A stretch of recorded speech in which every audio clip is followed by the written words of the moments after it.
Alors nous terminons ici notre chronique des 6 femmes d'Henri VIII avec Catherine Parr.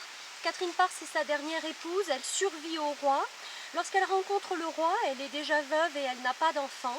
Et elle va somme toute servir d'infirmière à ce roi en fin de vie, qui est impotent, qui est malade, qui est obèse et qui souffre terriblement de l'ulcère qu'il a à la jambe, entre autres.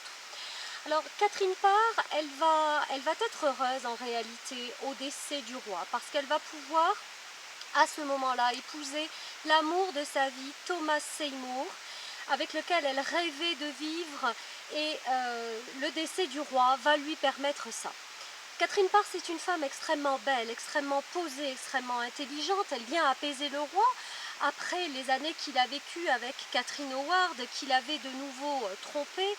Et c'est une fine théologienne. Elle va travailler sur des textes de la Réforme d'Angleterre.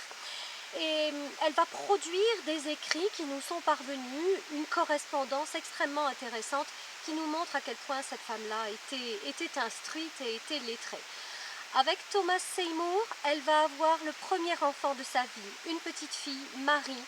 Mais malheureusement, elle ne survit pas à l'accouchement et elle décède alors que sa fille est toute petite.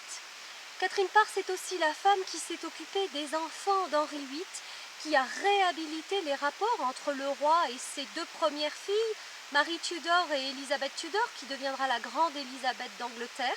Elle s'est occupée également d'Édouard, Édouard qui était l'héritier au trône, mais qui malheureusement va décéder et laisser la place sur le trône du royaume d'Angleterre à Marie Tudor, qui elle-même la cédera à Élisabeth, première d'Angleterre, dont nous reparlerons dans d'autres petites vidéos. Alors vous voyez, nous on va profiter de ce cadre magnifique de la forêt. Je vous souhaite une belle fin de journée et je vous dis à très bientôt pour des prochaines petites vidéos. Salut!